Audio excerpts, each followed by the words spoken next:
Hello, and welcome to the first live edition of Leaders in Transformation, a show here dedicated to those that are shining a spotlight on the leaders that are succeeding with our agile and DevOps adoptions and digital transformations.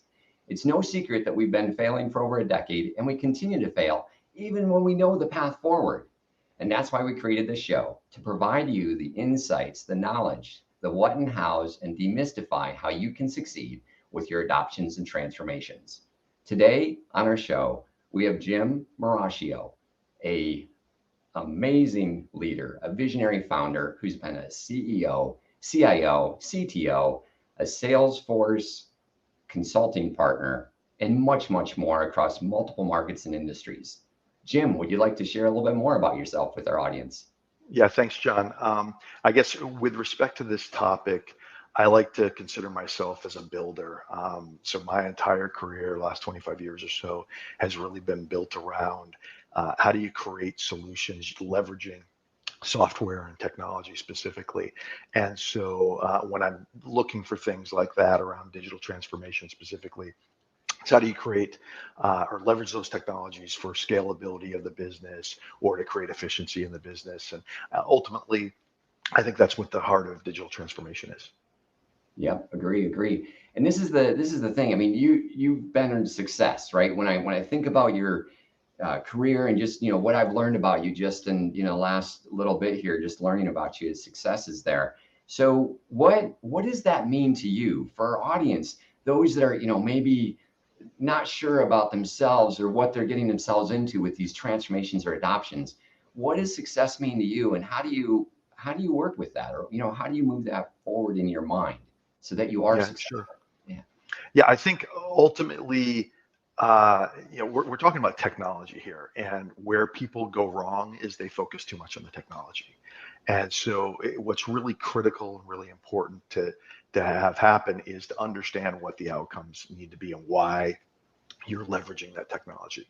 It's always about a business or an organization trying to do something more or better, more efficiently, whatever that might be. And then at the heart of that, it's always a people equation. You'll probably, I'm imagining, I'll probably reiterate that somewhere later in this discussion. But I think what the most important thing to do is step back and say, why are we trying to do what we're trying to do before we even decide what is it we're trying to do. Yeah. And that reminds me, I don't know if you've read the book from Mick Kirsten, The Project to Product, but flowing value to your customer. But to me, that's what you're exemplifying is you're getting into to how you're thinking about that and the nuts and bolts of what you and the group are going to have to do to really make that happen. That's what I'm getting from what you're saying. Yeah, exactly. I think again, it's focusing on what is the problem we're trying to solve, and then what's the best way to do that? What are the best tools to do that?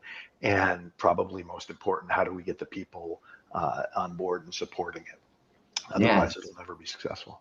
Yeah. Yeah. So no, this is really interesting. So I'm gonna pull on that thread a little bit. Is when Sure. you said getting the people on board, is there a story or an instance or just an experience you could share with our audience on what was that like for you and the team? How did what and how did you get them on board? Sure. I think, if I go back to early in my career, I was really more focused on getting the problem solved. And I'm an engineer at heart. I started my career hands on keyboard writing code.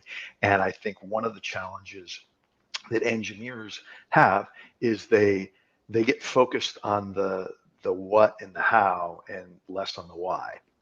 And so they're really focused maybe on solving the equation, the math part of it, or the puzzle part of it. And ultimately, that's why I love doing what I do. That's what drives me to do it. But if you don't step back and say, well, how is this going to affect the organization? How is this going to affect the different people that it touches, either directly or indirectly? Because a lot of times there's kind of collateral damage that occurs as a Yep. result of the way something happens. So you need to um, take the time to plan and involve all the people that need to be involved because they're going to be affected. So you get their buy-in and support. Otherwise, you're trying to power through the challenge, and it's a heck of a lot easier to not have to fight headwinds and have tailwinds pushing you along, and having people there that are supporting you. So taking the time, and maybe we're getting ahead of ourselves, but taking the time to plan and understand who's involved, who's affected, and show them why this is going to benefit them, or let them help solve portions of the bigger problem so they have that buy-in and they want the outcome that you want. And if you do that, the probability of success goes way up. No, totally agree with you. It's get, many minds are better than one. Surround Yeah. yourself with all the smarter people, so you're not the smartest person in the room. All these analogies are coming to mind.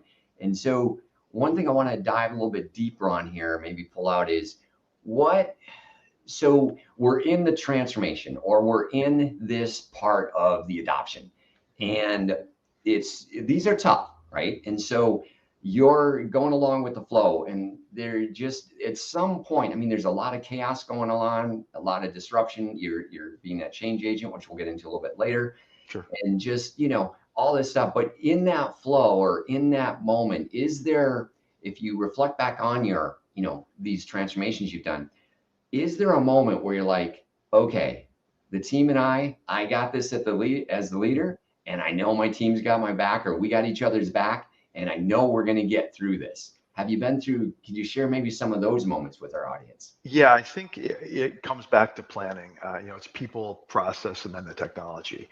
And so, where, in my experience, people go wrong, and where I've gone wrong at points in my career, is where I tried to accelerate through that too quick.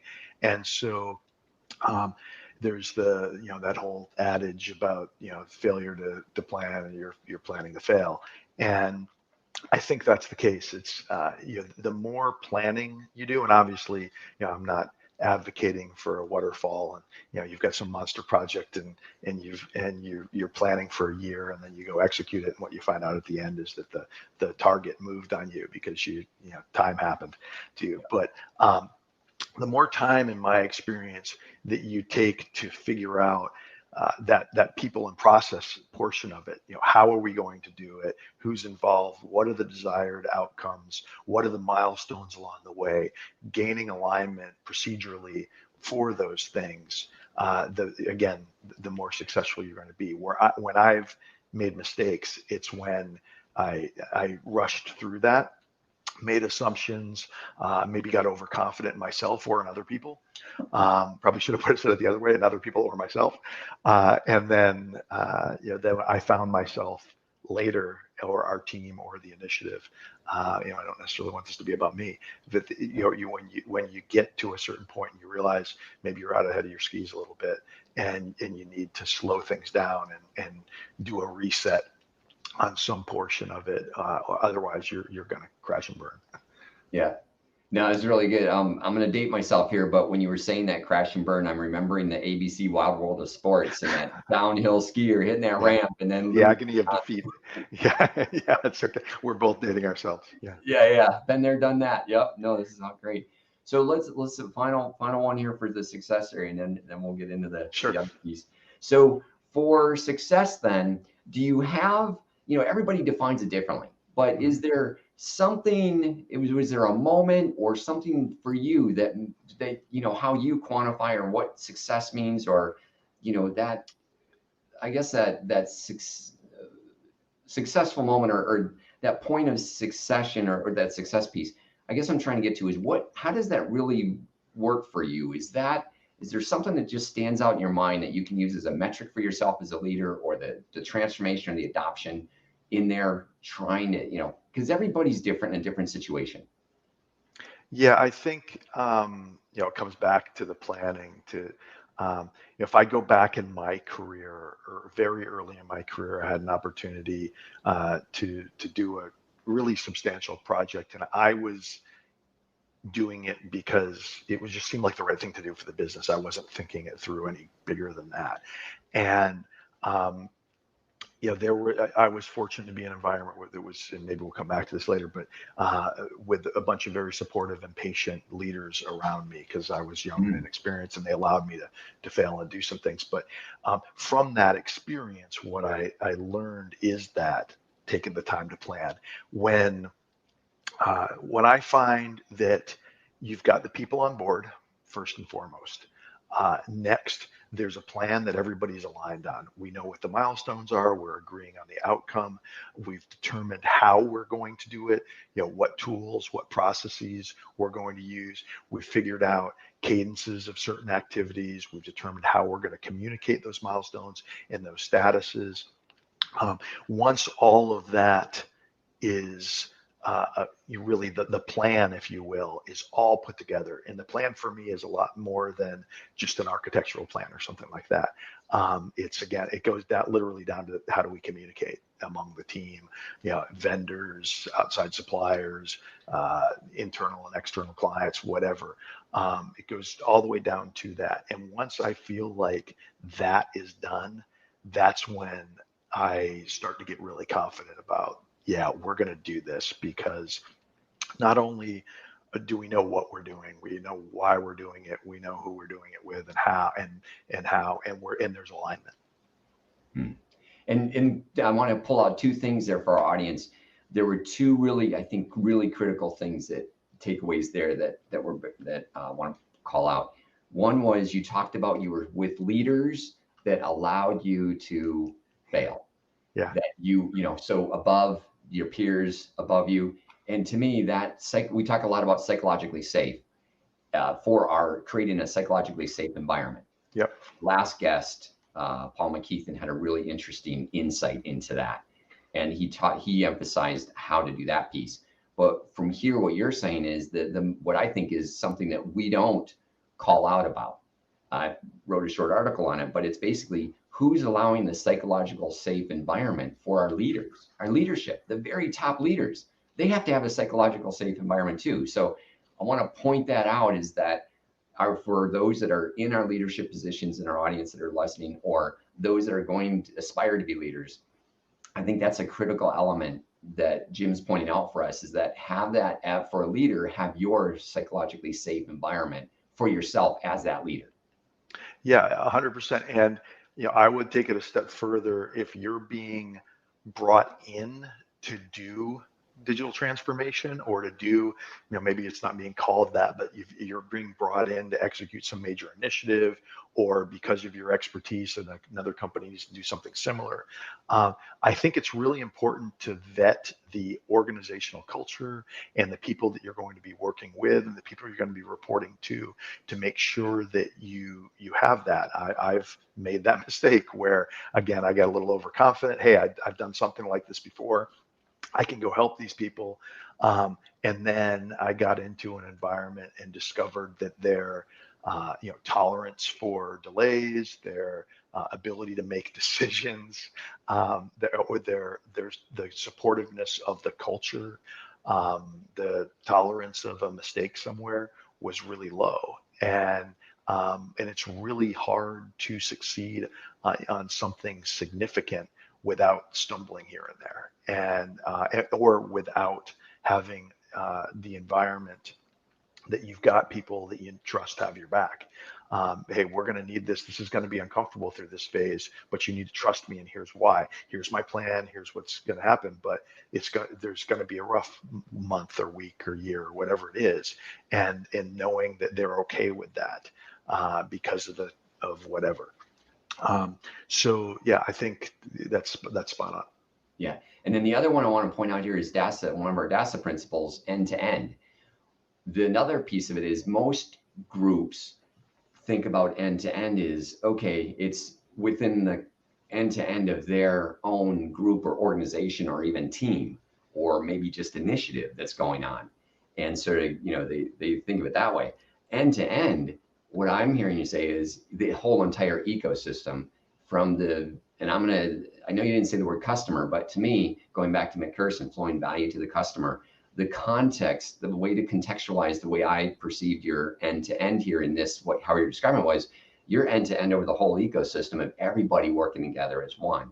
And I just wanted to highlight that, as I think it's rare, or very few leaders initially start with that mindset, or can maintain that context of that mindset while they're in the heat of the moment, in the battle of that transformation, being that change agent and doing the changes. Yeah, I think that's why it's so important on the front end to align the team on the outcome and the goals and the milestones.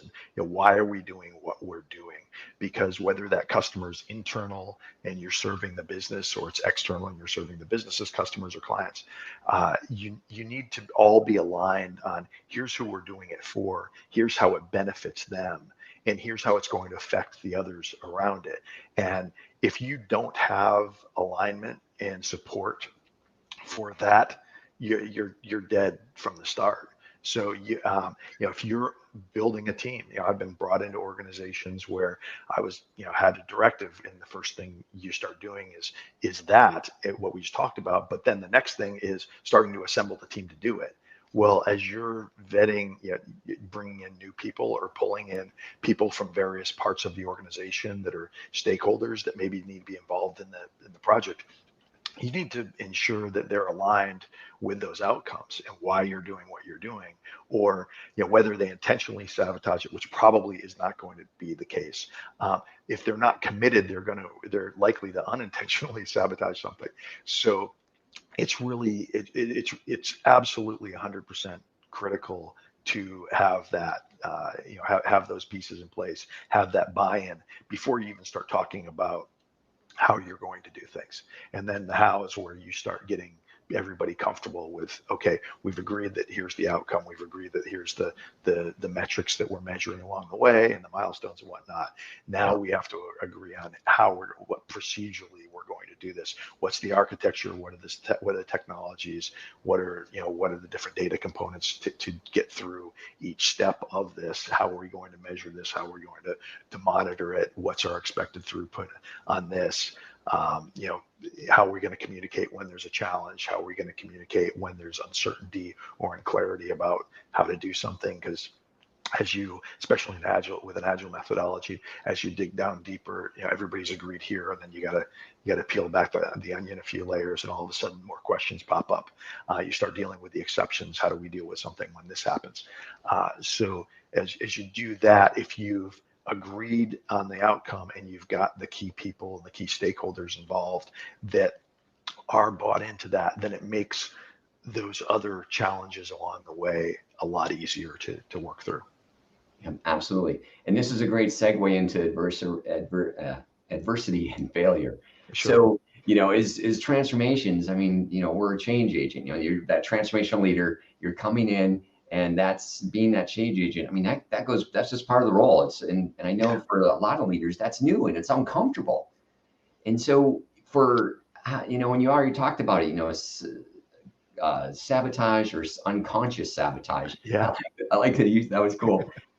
Putting it in there. So from adversity, then, so let's start with that aspect of it. How do you deal with, or to you, what is adversity? How do you deal with it? How do you work with the team on that? So everybody's on the same, Yeah. how does that work Sure. for you? Well, I think the first thing you have to acknowledge is that all transformation is change, and it's a change management exercise at the outset. And once you acknowledge that, you recognize, again, everything is people centric. So I hate to keep coming back and just pounding that thing, but I think you need to be so people centric in this. And one of the challenges engineers tend to have is they just want to solve the puzzle. They just want to solve the problem, and the people end up being collateral damage along the way. So leading with technology is the absolute worst thing you can do. And so I could keep saying the same thing I've been saying, but I think when you look at adversity, where that tends to happen, it's around those things. I'll give an example. So probably my biggest failure that I had was doing a major e-commerce platform upgrade. So was working with a national retail brand. This is a decade ago, and they had a legacy, very limited e-commerce tool platform that they had built in-house. Yeah. and they wanted to do something significantly larger. And so a lot of that couldn't be done by our internal team. A, we didn't have the capacity. B, we didn't have all the expertise. We certainly had the subject matter experts that understood the business and how to do this, but we weren't going to build out a huge team to do this. So we outsourced part of it. And one of the areas where I went wrong was I probably trusted the outsource organization based on the work they had done too much, and I didn't step back. And they understood what the desired outcome was, and they understood how we were going to measure it, and they understood how we were there to support them. But we didn't take enough time to plan through the how are we going to work together on this so that we get to the same place at the same time. Yeah. And I was probably a little overconfident. I had done something similar before. I had worked with a couple of the people that work for this company that we were working with. So I had trust in them from past positive experience. And they didn't press me enough. I didn't press them enough. We got pretty far down a path and realized we were way behind schedule and we were way over budget. And so, talk about adversity. That's adversity. Yeah. So, again, it wasn't something that could be reconciled. We had passed the point of no return, and we had to decide: are we willing to take longer and spend more to do what we needed to do? And that's a hard conversation to have with the CFO and the CEO and the board. But what I learned through that was, again, to come back and say, let's make sure that the plan is in place, that we've identified how we are coordinating. So and it's not a lack of trust. It's an alignment and agreement on how we're going to do something so we can continue to build the trust that's already there, or build upon that trust that's already there. And I think a lot of times what happens is when you put checks and balances in, and I'm not talking about micromanaging at all. It's certainly not. We want to empower people and let them do their job. At the same time, you need to have clearly defined metrics by which their job is being measured upon. And you need to have clearly defined milestones and checkpoints along the way. And if you agree upon how that's going to happen and how you're going to communicate along the way, then you're going to be able to identify those challenges before they become big problems, so that you can triage them and address them early on instead of when you're past the point of no return. Yeah. I said a lot there. I don't know if that's where you want me to go. No. That's great. That's great. My mind's firing off in many different directions, and I'm trying to, how do I organize, how to organize this? So let's do it this way. Where I'm at with this is that you said multiple times now, it's about people. It's people centric, all that, and totally on board with that. This is why I love DASA, like DASA so much, is that they approach transformations from this culture mindset first perspective.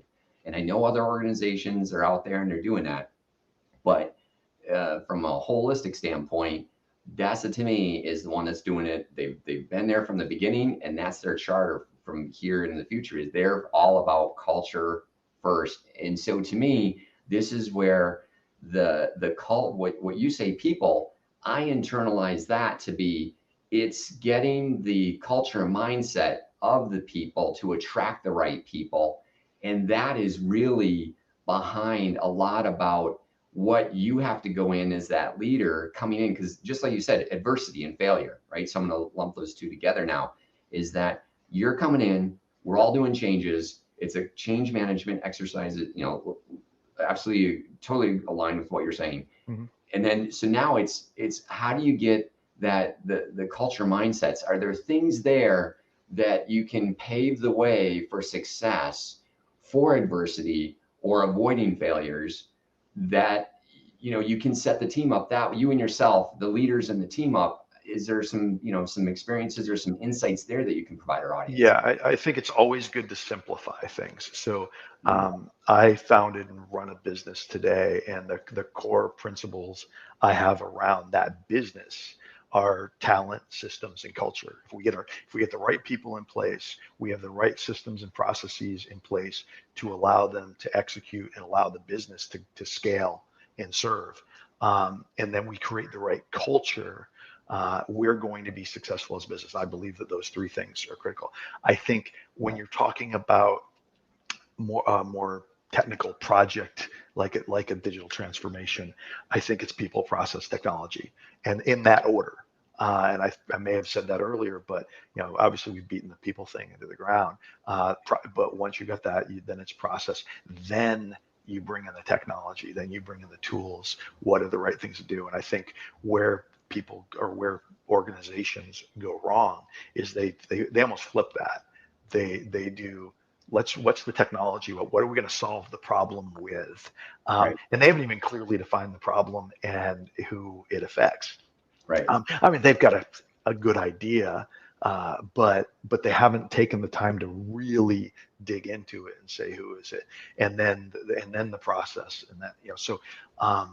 Yeah, I don't even remember what the exact question No, was, that's okay. but So, I think boiling it down yeah. to core principles and trying to keep it simple. If you go to any organization, whether it's engineering or finance, and maybe finance is your customer, or anything in between. If you can keep things simple, keep hammering the same things, so that people understand why you're doing what you're doing, and there's some core tenets to make decisions that are principle based, and that then it makes that easier. I think where we go wrong is we create complexity, and when you create complexity and you don't have good tools and systems to filter that complexity and boil it down to things that can be understood and managed and empower people to make decisions and act, that's when you start to see things fail, when you don't have those things. When you start to see things really excel and move quickly and produce quickly is when there's that alignment, because people know, here's what we're doing, here's how we're doing it, here's the core principles of how we make decisions on this. I'm empowered to do something based on those. And if I see something that doesn't reconcile in some way, then I know who to communicate it to and how to communicate it so that somebody, at a higher pay grade or with more information or whatever can make that decision. Then you're good. It's when you allow things to get super complex that things come to not necessarily a screeching halt, although they do sometimes, but they slow way down and things just don't get done. You start creating technical debt. You have to undo things. It's you want to empower people through principles. Yeah, and I think a key point there, and see if you agree with me on this one. So track along what you're saying. So making sure when we have those conversations in the beginning, from a keep it simple, I think one of the things I'm seeing out there is that you have and this sort of ties back to the people, to the culture mindset, is that in Albert Einstein's quote, the thinking that got you into the situation you're in today isn't going to solve the problem tomorrow. Think of that in our transformation change terms, which is, hey, the thinking of got us to where we're at today is not necessarily the same thinking that's going to get us to that future state along that critical path to achieve the future state vision that we're trying to make into reality. And so from that perspective, when you're having the conversations and keep it simple, you're having to, as that leader, that change agent, you're having to be the constant voice of consciousness for the transformational thinking or mindset that has to be in place when you're thinking through or solving through, this is what it's going to look like down the road. So even we have to start behaving in that manner now and start acting on that versus what you're used to or comfortable doing today. Yeah, absolutely. I think, I don't want to say what got you here isn't going to get you there, because Okay. it's not 100% accurate. I think Yep. foundationally it should give you something to build upon. It There you go. should, you either learn something you shouldn't do, or you learn something you should do. Yeah. But if you go into it without a growth mindset, not saying, what can I learn next to fine tune, to improve, to evolve what I've done, then you're probably, you've plateaued. You're gonna get stuck, because the reality is the world's moving around you, and you will fail. Um, but I do think you need to draw upon those prior experiences and say, if I were doing this again, how could I do it better? Or if I were doing this again and it failed, why did it fail? Let's understand that. Let's learn from that. I always joke with people that, it's important to learn from your own failures. It's better to learn from somebody else's. So I think it's important to seek out advisors and guidance and, Sherpas that have been through this before, and say, hey, I'm doing this. I know you did something similar. What do you wish you would have known? And if you've got those mentors and that network around you that can share, and you can learn both from their mistakes and the things they did well, increasing your probability. And to me, problem solving is just an equation. And so I want to say, what can I do to increase the probability of success? It starts with those core things. How are we doing what we're doing? Why are we doing it? Who are we doing it with? Those types of things. But then I want to draw upon my past experiences, good and bad, and I want to draw upon other people's past experiences, good and bad, and say, okay, what can I learn from those? Apply it to this, because it's very unlikely that I'm doing something for the first time. I can think of really one thing in my career that I did something that might have been close to the first time that somebody else had ever done it. And we made a lot of mistakes, but we learned a ton, and I'd love to go back and do it again. But it was, you just do it different now. But that's the type of thing that I think is most critical. You need to come in with a growth mindset. You need to be willing to learn both from yourself and others. Because anytime you get a chance to do something again, it should be done better. It's my take, at least. Yeah, no, excellent, excellent. No, this is great points. It just yeah, I wish I would have had you as my mentor or coach, a decade. I No, remember you don't want me a decade. You want me a decade from now, okay, not a decade ago. So yeah, I want me a decade from now, in the future, not in the past. yeah, I've got the scars to prove some of the stuff. there you go. So because of that, I mean, these transformations, they become complex. And one of the things that I put out in my DASA deep dive video is, when asked what's the number one thing that people look for, or why do they get, that's preventing them, or what gets in their way, is and I always think of it as they underestimated the amount of change, both on a personal level, at the team level, at the organizational level. It's just these transformations and the change management piece of it that is so deep and involved across so much of the organization. It's like the first time you're going through these, and things may not have been questioned. Why are we doing this for decades? Years, if not decades. And so to unravel that or unwind that, I think that's the word I'm using, your word from earlier, unwind. If we do that, how do you keep the persistence? How do you keep yourself motivated, and more importantly, your team motivated around you, when you've been doing this for months, if not, a year or two into this? Yeah, I think that's why it's so important to align the team on the desired outcome. What's the big goal that we're going forward toward? And it's important to have milestones along the way, because it gives you a chance to say, yes, we're on target. Yes, there's a point to stop and celebrate and say, hey, we've made it this far. We're not done yet, but we've made it this far, and we're still aligned on the goal. And so, to me, if you don't have that, you're going to fail, just because of the drudgery of it. You're gonna go through it. And if I say, let's go for a long run, and I don't tell you that it's a marathon, and a long run to you is 3 miles, after 5 miles, you're going to be going, what the heck's going on here? And I'm like, yeah, we're not even quite a fifth of the way through. So I think it's important to know that where we're going is here, and here's the milestones along the way, and here's what we need to expect to do by XYZ milestone or whatever it is. Yeah. Yeah. No, excellent advice. Excellent advice. Do you have a certain, not to give away your secret sauce, but do No, you have there's no a secret sauce. certain, yeah, do No, you no, seriously, there's no secret sauce. Everything I've learned has either been by accident or through somebody else. I read a lot of books. I've worked with a lot of people, yeah, to me, you always want to empower other people. It'll come back. yeah. Yeah, and where I was going with that was going to be, is there a certain rah-rah speech or pep talk or a certain, maybe a situation that you have this go-to thing of yours that you can, it just seems to work. I get the empowerment. That's a really good question.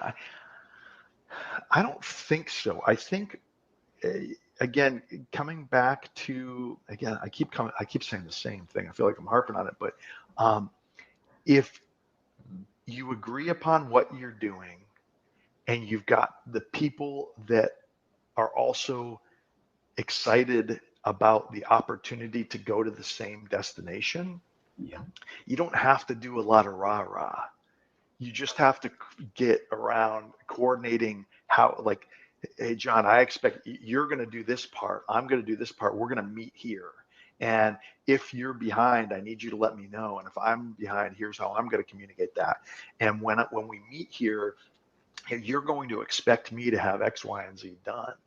And so if you have motivated people that believe in the vision, and I think it's important to have, whether it's subject matter experts or key people in the team, um, they need to really be buying in to that vision. And if you do that, you don't need the rah rah because there's a high level of accountability built in just innately. People are saying, yeah, I want to be there. I understand what you want of me. I'm agreeing to that. I think it's important to bring people as the key people on the team. They need to be people that believe in accountability, and they want to be responsible. They're going to, they're going to stop and celebrate when the good things are happening, but when they screw up, they're going to make sure it gets resolved because they were accountable, and they're going to hold the other people around them accountable as well. So I think, that's something I haven't talked much about, but I think the whole accountability component sort of inherently comes along with having the right people and the right plan before you start.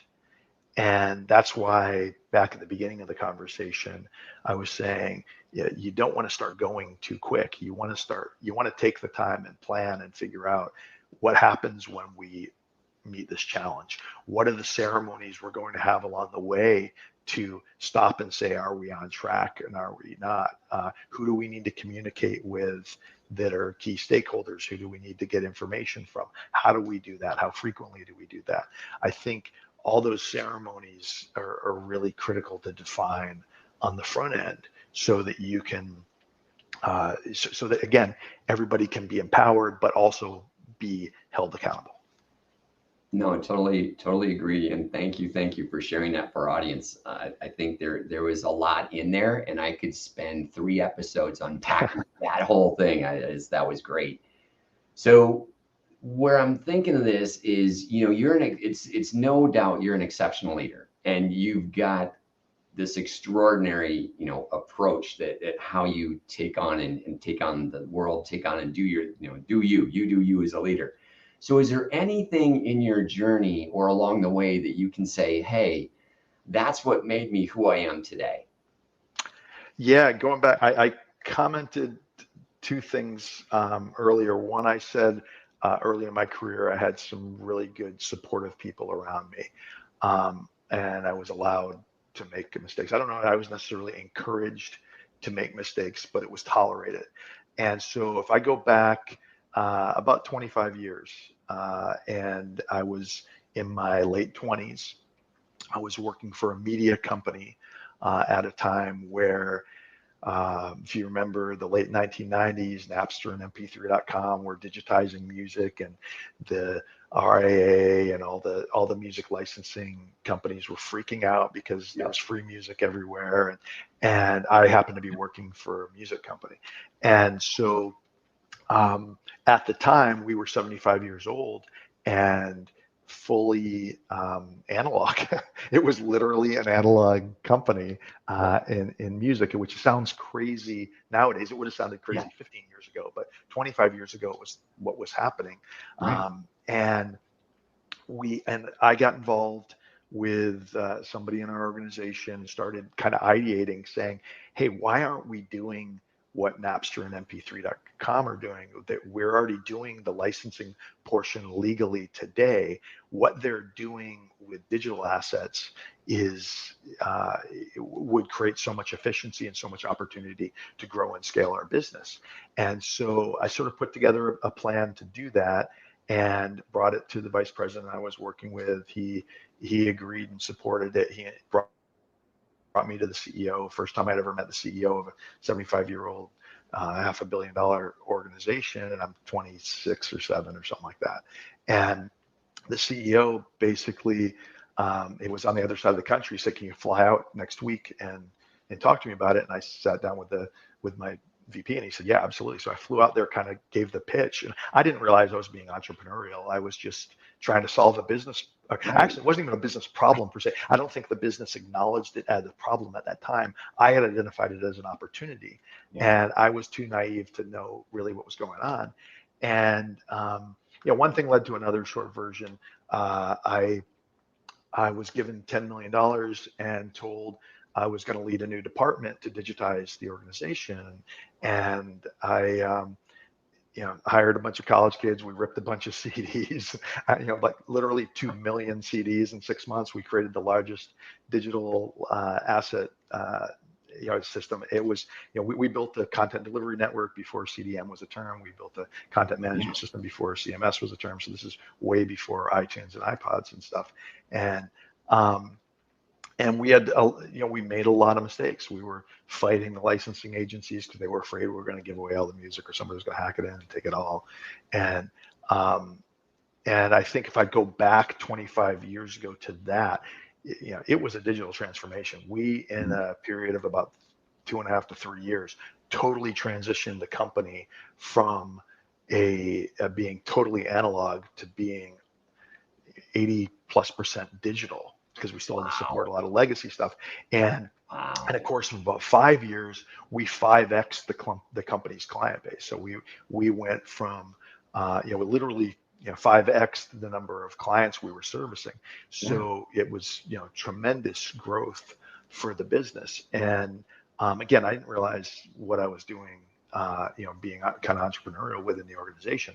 But we made a lot of mistakes. Like, we could talk for hours about everything we did wrong. But the fact of the matter was, I had leadership that trusted me and gave me kind of a safe sandbox to play in. They allowed us to make mistakes. We spent a ton of money and a ton of time, and we did some really cool things because we were aligned on the outcome, and we pulled in people that were really supportive of the vision. And that was kind of the foundation for the rest of my career. Everything after that, I went on to do things that were related in some way to that or something else that I did later. Wow. Amazing. That would have been fun to be on that journey with you. It was a blast, and it was probably the most painful thing I've ever done in my career. And it was the most invigorating and exciting and thing at the same time. I like to tell people that my career in technology leadership peaked before I turned 30. So like the coolest stuff that I did from like 28 to 31 or 32. I've done some cool things since then, but it was just, it was just really a cool thing, and taught me a ton. Got to work with some great people, and taught me to be humble about things, because we made a lot of mistakes. But that was kind of the foundation that I was able to do. So what I would say, if you're a more senior leader right now, find those people in your organization that you can empower and give some latitude to do something significant for you, and let them make mistakes. If I didn't have somebody do that for me, then I wouldn't be where I am today. And so, as you look back on your life, and I'm not that old yet, but I'm getting there.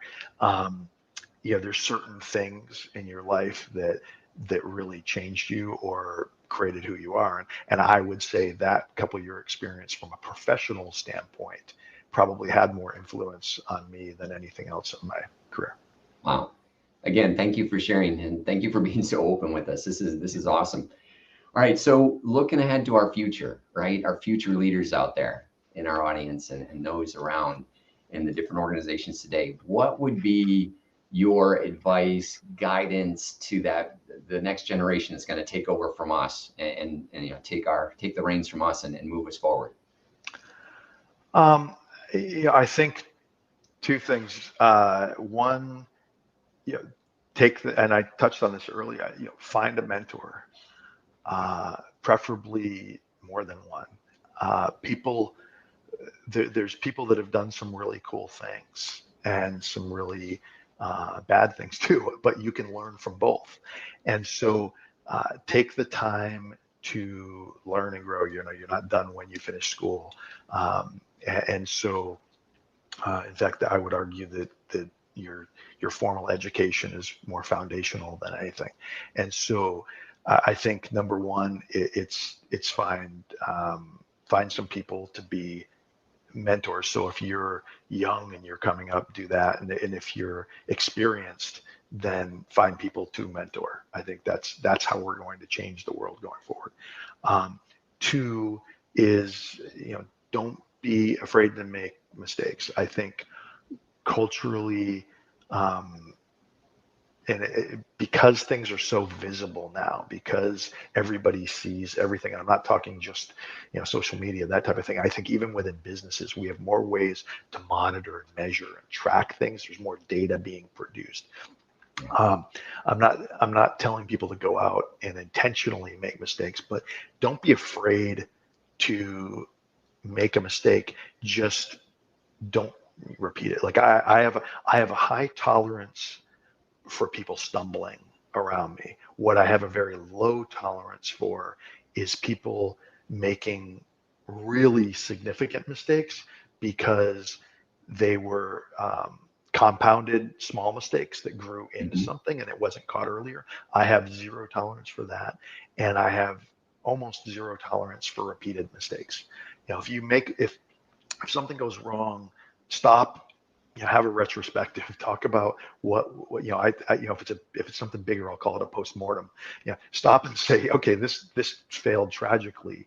Right. What should we have done different? What could we have done different? And the reality is there's probably one or two things that should have been done different, and the most of what you were doing is right. So stop and recognize that too, and say, what did we do well, and what can we learn from that? So I guess, again, you kind of circle it up, is put a bow on it, is find mentors, and don't be afraid to make mistakes. Which means you've got to find yourself in the right environment to do that.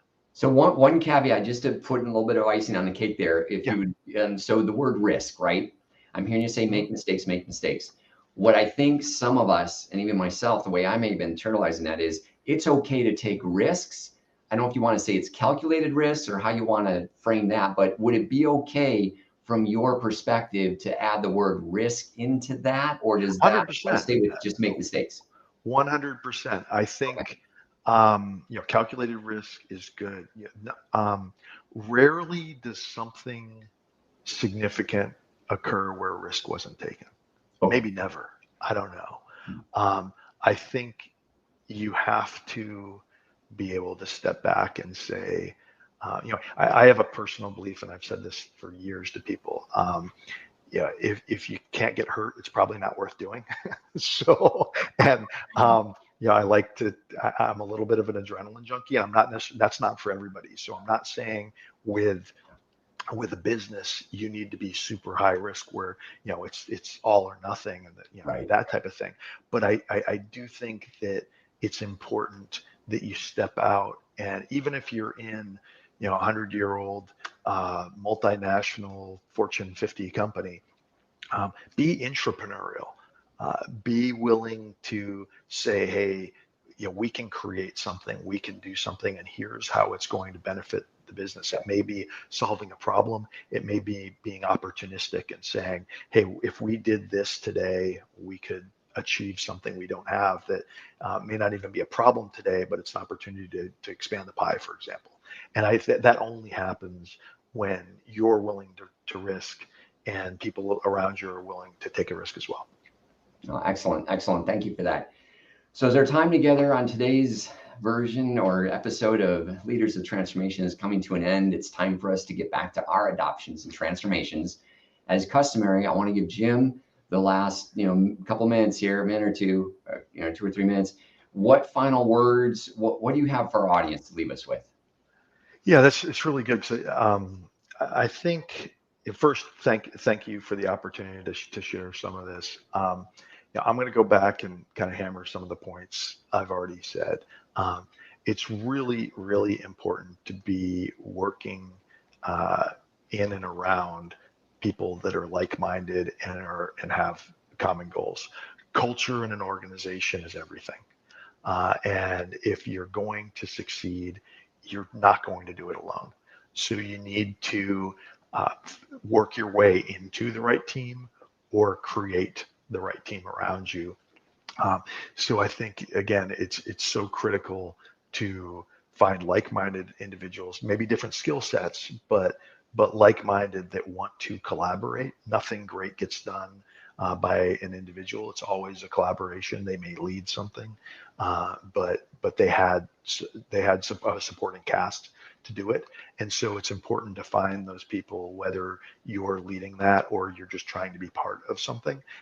You can lead certain components of it that way. So finding the right people, aligning on the right outcome, creating an organization or a team that's built on trust and accountability. I think accountability fosters trust. And so if you do those things, then you're probably going to win a heck of a lot more than you lose. Thank you, Jim. That was amazing. And again, thank you so much for being part of the show here today and sharing your insights with you. I've learned a lot myself. I'm sure the audience has too. So with Thanks. that, It's been a good opportunity to reflect. yeah. Thank you. And then so with that, we hope you, the audience, you've enjoyed today's Leader of Transformation. Remember that the adoptions and transformations that we're working on, they're not the destination, but they're a journey. And that the decisions that we make, that you make as a leader today, are going to shape the future for all of us tomorrow. On behalf of Jim and the DASA team, we'd like to say thank you. I'd like to say thank you for allowing to be the host of this opportunity to share these great insights. And we look forward to joining you on our next episode of Leaders in Transformation.